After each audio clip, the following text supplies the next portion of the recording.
네. 자, 오늘도 김정일 아나운서와 함께 수상한 소문 파헤쳐 봐야 되는데, 제 꿈이요. 네. 빚 안 지고 내 집 마련 한번 해보는 거였는데, 이게 네. 죽기 전에 이룰 수 있을지 모르겠습니다. 근데 참 놀라운 게 말이죠. 네. 서울 도심 한복판에 주인 없이 그냥 혼자 놀고 있는 땅이 있다면서요. 그렇습니다. 서울은 땅값이 비싸잖아요. 예. 자, 그런데 정말 이 공시지가를 합쳐보니까 네. 어마어마한 그 액수가 나오는 예. 주인 없는 땅이 있답니다. 네. 뭐, 그래요? 가능할까요? 그거 아무나 그냥 차지해도 되는 건가요? 한번 알아보죠. 수상한 소문에서 예. 함께 알아보겠습니다. 예, 예. 네. 자, 대한민국 하늘 아래 주인 없는 땅이 존재한다면 여러분 믿으시겠어요? 근데 왜 그게 말입니다. 주인이 없어? 산도 다 주인 있잖아. 아파트, 놀이터도 주인 있는 걸로 알고 있거든요. 사람들의 막연한 생각을 뒤엎고요. 예. 서울 도심 한복판에 주인 없는 땅. 예. 예, 이게 발견됐습니다. 공시지가 기준으로 무려 45억 원. 예. 정말 어마어마한 놀라운 소식이 아닐 수 없는데요. 네. 오늘 수상한 소문은 바로 도심 속에 숨어있는 땅의 존재에 관한 얘기입니다. 자, 우리나라에서요, 최고 땅값을 자랑하는 서울에 주인 없는 땅이 발견됐다니 자다가도 이거 뻘떡 일어날 일 아닙니까? 그러니까 말입니다. 그런데 이게 처음이 아니랍니다. 작년에 종로구와 금천구에서도 미등록 토지가 발견된 겁니다. 그 길로 저희가 해당 구청을 찾았는데요. 요즘 세상에 어떻게 주인 없는 땅이 존재할 수 있는 거죠? 말도 안 돼요. 네. 옛날에는 최초에는 과세지만 등록을 했거든요. 과세지라면 이제 세금을 부과하는 토지거든요. 그러다 보니까 전이라든가 답이라든가 대지 주로 이런 것만 등록을 했는데 그렇습니다. 일제강점기 당시에 토지조사 사업의 일환으로 진행했던 토지 등록이 그 시초인데 자료를 살펴보면은 이 지번이 부여된 대지와는 달리 이 세금이 전혀 부과되지 않은 도로, 하천은 별도의 등록이 이루어지지 않았던 겁니다. 네. 1975년에서 78년도 사이에 저희가 비과세지도 다 찾아서 등록을 한번 일제조사를 해서 등록을 한 적이 있었어요.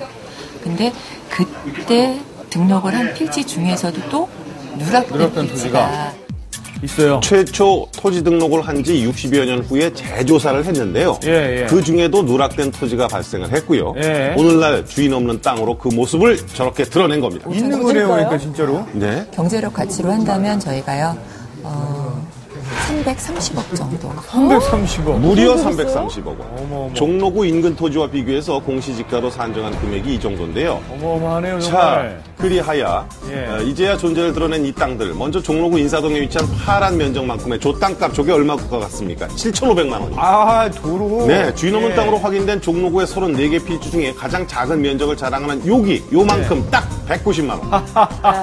반대로요, 예. 가장 큰 면적으로 발견된 종로 5가의 청계천 도로를 따라 길게 늘어선 이 하천, 여기, 예. 이게 220억 원이랍니다. 자, 그런데 공시가는 나라에서 이 부동산 자산이 얼마 정도로 계산해서 세금을 1년에 한 번씩 재산세로 부과시켜야 되니까요. 그런 나름대로 측정하는 금액입니다.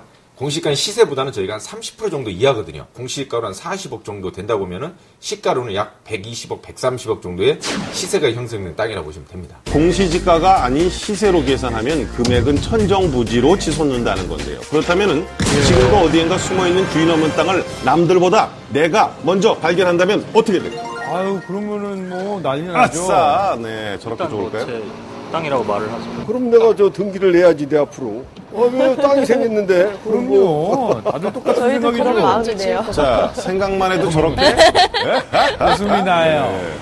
내가 달리는 데까지 다 내 땅이야! 네. 조상 땅이 있는지 몰랐었는데요. 그런 서류를 다 찾아다니면서 그 상속자들한테 찾아가서 당신 조상의 땅이 시가로 얼마 정도 되는 땅이 있는데 우리가 찾아주면은 얼마 정도를 줄 수 있느냐 커미션으로. 적게는 뭐 몇 천만 원 되지만요. 많은 금액은 거의 300억대 땅을 찾아서 그 뭐 일확천금의 급사력의 부자가 된 사람도 있습니다. 존재도 몰랐던 땅의 등장으로 하루아침에 소위 땅 부자가 되기도 하는 터. 그렇다면은 주인 없는 땅 또한 발견하는 사람 목 아닐까요? 그렇죠. 자, 부푼 기대를 안고 부동산 전문 변호사를 찾아서 물어봤습니다. 이게 제일 궁금합니다. 네. 주인이 없는 땅을 발견한다 하더라도 그거를 발견한 사람이 갖게 되는 일은 절대 없는 거죠. 아이고, 기대가 저버린 청천벽력 같은 현실입니다. 예. 일반 물건 같은 경우는 만약에 누가 잊어버린 사람이 있으면 잊어버린 사람의 물건이고, 그다음에 주인이 없는 경우는 먼저 발견한 사람이 그걸 갖게 되는데, 부동산 같은 경우는 그 무주물 선점이라는 개념이 없어서 그냥 주인이 없는 땅은 일단 국유재산으로 귀속이 되는 거예요. 아, 나라 네, 거군요. 여기 12조에 보면 소유자 없는 부동산의 처리라고 나오잖아요. 네, 실제로 소유자가 없는 부동산의 경우 국유재산으로 귀속된다는 내용이 이렇게 저 법에 명시돼 있었습니다. 그러네요. 도로나 하천이나 항만 이런 것들은 공공용 재산이라고 해서 뭐 취득시효도 인정될 수가 없고 그냥 무조건 국가 소유인 거예요. 결국 현재까지도 도로와 하천으로 이용 중인 대부분의 미등록 토지들은 그림의 떡인 겁니다. 그러네요. 자, 이거 조금 허무해도 뭐 어떻습니까? 누가 소유하던 우리의 소중한 국토 아니겠어요? 네. 예, 허무합니다.